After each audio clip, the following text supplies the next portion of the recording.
గురుభ్యో నమః. శ్రీ మహాగణాధిపతయే నమః. శ్రీ సరస్వతి నమః.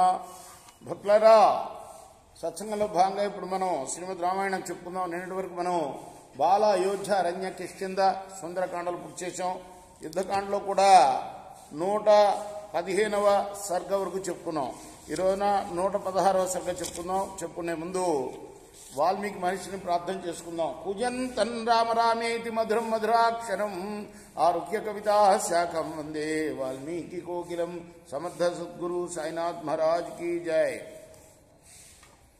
రామాజ్ఞను శిరసావహించాడు హనుమంతుడు. వెంటనే లంకాపట్నానికి వెళ్ళాడు. అక్కడ రాక్షసులందరూ కూడా బాగా గౌరవించారు హనుమంతుణ్ణి. రావణాసురుడి యొక్క నివేశనంలోకి వెళ్ళాడు. అక్కడ చెట్టు కింద రాక్షసాంగనులందరి మధ్య ఉన్న సీతాదేవిని చూశాడు. ఆమెను సమీపించాడు. తన పేరు చెప్పుకున్నాడు. ఆమెకు నమస్కారం చేశాడు. వినమ్రంగా నిల్చున్నాడు. సీతమ్మ చూసింది అతన్ని. క్షణలేశం ఊరకున్నది. ఏం మాట్లాడలే. చప్పున స్ఫురించింది. ఆ వచ్చినవాడు హనుమంతుడేశమా, ఇదివరకు వచ్చాడు ఇక్కడికి అని గుర్తు తెచ్చుకున్నది. అప్పుడు హనుమంతుడు అన్నాడు, ఓ వైదేహి, రాముడు రావణాసురుణ్ణి సంహారం చేశాడు. కృతకృత్యుడు అయ్యాడు. ఆయన తన కుశలం గురించి నీతో చెప్పని నన్ను పంపించాడు.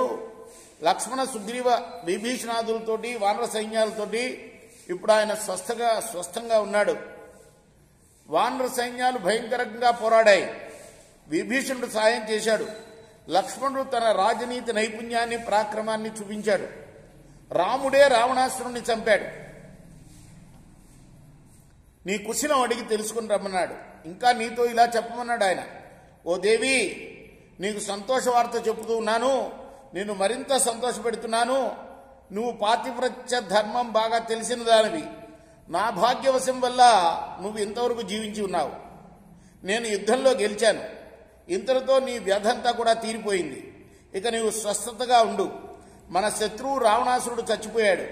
నిన్ను శత్రువు చేతిలోంచి విడిపించడానికి నేను దృఢంగా సంకల్పించుకున్నాను. నేను నిద్రపోలేదు. మహోదధిలో సేతు కట్టించాను. రావణాసురుని సంహారం చేసి వేస్తాను అన్న నా ప్రతిజ్ఞను చెల్లించుకున్నాను.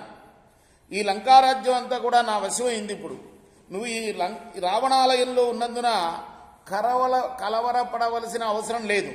నేను లంకారాజ్యాన్ని విభీషణుడికి ఇచ్చివేశాను.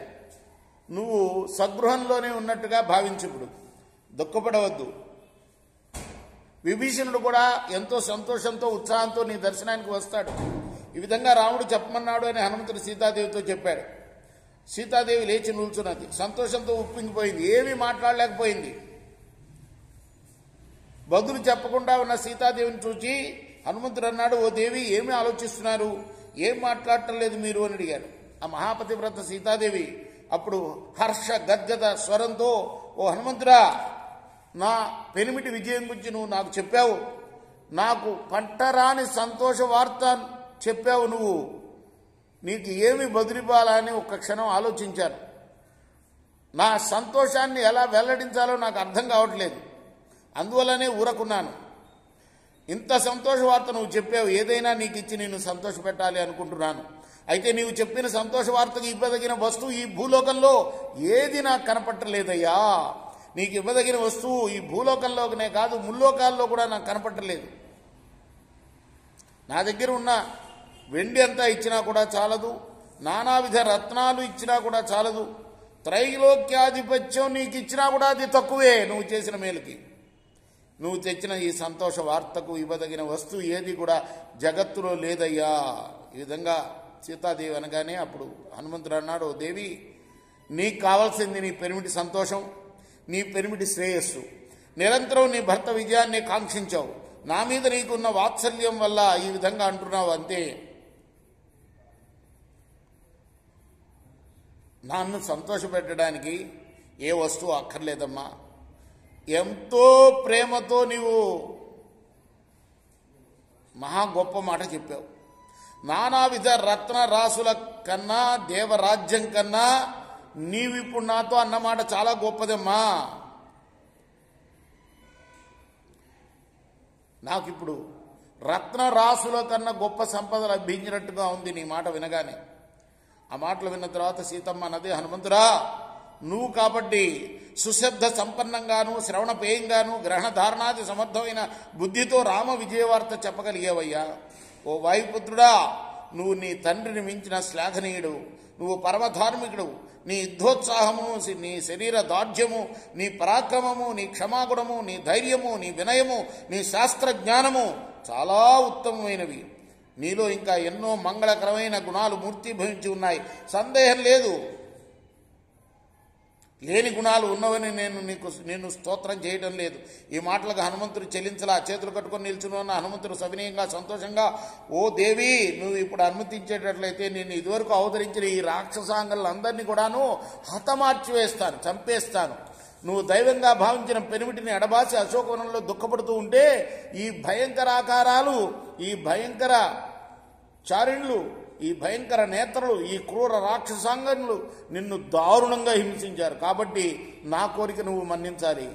ఓ మంగళస్వరూపిణి, నీకు అప్రియం చేసిన ఈ రాక్షస స్త్రీలను నా పిడికిళ్లతో పొడిచి వేస్తా, అరచేతులతో చరిచి వేస్తా, పాదాలతో తన్నుతా, భయంకరంగా వీళ్ళ మోకాళ్ళు విరగ్గొడతా, వీళ్ళ పళ్ళు ఉడగొడతా, చెవులు ముక్కులు కొరికి పీకేస్తా, తల వెంట్రుకలు పెరికి వేస్తా, వాడి నా గోళ్లతో వీళ్ళని చీల్చివేస్తా, ఎగిరి వీళ్ళ మీద దూకి వీళ్ళని అందరినీ పడగొడతా, చంపేస్తా. అమ్మా, వీళ్ళందరూ నీకు అపకారం చేసిన వాళ్ళు, ఇదమ్మా నా కోరిక అన్నాడు. ఆ మాటలకు జనకాత్మజ వైదేహి, ఓ అనరోత్తమా, ఈ రాక్షసాంగరులందరూ కూడాను రాజసేవ పరతంత్రులు, రావణాసురుడి దాసీలు, రాజు ఆజ్ఞను శిరసా వహించారు. వీళ్ళ మీద కోపం ఎందుకయ్యా? నా భాగ్య వైపరీత్యం వల్ల, నేను అదివరకు చేసిన పాప కర్మల వల్ల నాకు ఈ కష్టం అంతా వచ్చింది. ఈ కష్టం అంతా కూడా నా పూర్వ కర్మ ఫలం అని నేను నమ్ముతున్నాను. ఈ రాక్షస దాసీల దోషం ఏమీ లేదు. అందువల్ల వీళ్ళని నేను మన్నిస్తున్నాను. రావణాసురుడు ఆజ్ఞాపించినందువల్ల ఈ రాక్షస స్త్రీలు నన్ను అలా బెదిరించారు. ఇప్పుడు ఆ రావణాసురుడే చచ్చిపోయాడు. కాబట్టి వీళ్ళు నన్ను బెదిరించరిగా. హనుమంతుడా, ఈవేళ ఈ రాక్షస స్త్రీలు స్వతంత్రించి నన్ను బాధపెట్టి ఉన్నప్పటికీ, ఒకవేళ వాళ్లే స్వయంగా వాళ్ళ మనసుల్లో నన్ను బాధించాలని అనుకున్నప్పటికీ వీళ్ళకి నేను అపకారం చేయనియను. ఇందుకు ఒక కథ చెప్తాను, విను. ఒకనొక అడవిలో ఒక వేటగాడిని పెద్ద పులి తరుముకొని వస్తూ ఉంటే చెట్టు ఎక్కాడు. ఆ చెట్టు మీద ఒక ఎలుగుబంటు ఉన్నది. పెద్ద పులి ఆ ఎలుగుబంటును చూచి, ఈ చెట్టు ఎక్కిన మానవుడు మన వన్యమృగాలన్నిటికీ కూడా శత్రువు కాబట్టి వీడిని కిందకు పడతోయి అని చెప్పింది. శత్రువు అయినప్పటికీ నా దగ్గరకు వచ్చిన వాడిని కాపాడటమే నా ధర్మం అని ఆ ఎలుగుబంటి బదులు చెప్పింది.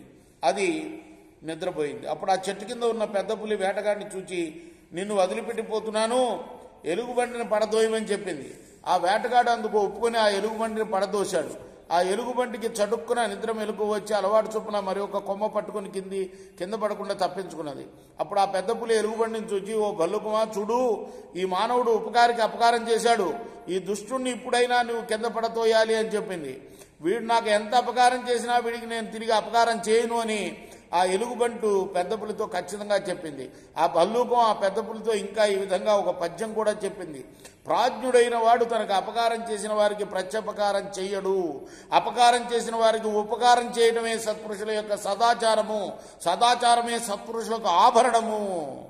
ఆ పద్యం యొక్క అర్థం అనమాట, ఆ శ్లోకం యొక్క అర్థం. హనుమంతుడా, ఎదటి వారు పాపకర్ములైనా కూడా, వదార్హులైనా కూడా సత్పురుషులు కారుణ్యం చూపిస్తారయ్యా. ఈ లోకంలో అపరాధం చేయని వాడు ఎవడు లేడు అని నా అభిప్రాయం. లోకాన్ని హింసించడం రాక్షసులకు ఒక వినోదం. వాళ్ళు పాపకర్మలు చేస్తూ ఉంటారు, కామరూపులు, అది వాళ్ళ స్వభావం. వాళ్ళ కీడు చేయడం తగిన పని కాదు మనకు అని సీతాదేవి చెప్పింది. ఈ మాటలుగా ఆ వాక్య కోవిదుడు ఎన్నోసార్లు వాడతాడు వాల్మీకి హనుమంతుడి విషయంలో. వాక్య పలకటంలో చాలా గొప్పవాడు హనుమంతుడు అని మాట పలకడంలో. ఓ దేవి, నీవు ఆ రాముడికి తగిన ధర్మపత్నివమ్మా. ఓ యశస్విని, ఇక నాకు బదులు చెప్పి నాకు ఏదో ఒకటి చెప్పి రాముడికి సందేశం చెప్పి పంపించు అన్నాడు. ఓ హనుమంతుడా, నేను నా పనిమిటిని చూడాలని అనుకుంటున్నాను, ఇదే నా కోరిక అని ఆ వైదేహి హనుమంతుడు చెప్పింది. అప్పుడు ఆ మారుతాత్మజుడు హనుమంతుడు ఆ మైథిలితో పుజ్రాల స్థిర చిత్తులను మంత్రులుగా చేసుకున్నాడు. శత్రువులందరినీ సంహారం చేశాడు. ఇప్పుడు తమ తమ్ముడు లక్ష్మణుడితో కూడా స్వస్థంగా ఉన్న ఆ పూర్ణ చంద్రాననుణ్ణి, ఆ రాముణ్ణి శచీదేవి దేవేంద్రుడిలాగా నువ్వు చూస్తావమ్మా అని సాక్షాన్ మహాలక్ష్మీదేవి వలె విరాజులుతూ ఉన్న సీతాదేవితో చెప్పాడు. తర్వాత హనుమంతుడు అతివేగంగా రాముడి దగ్గరికి వెళ్ళారు. ఇది వాల్మీకి రామాయణంలోని యుద్ధకాండలోని 116వ సర్గ. రేపు 117వ సర్గ చెప్పుకుందాం. కృష్ణార్పణమస్తు. సాయి కృష్ణార్పణమస్తు.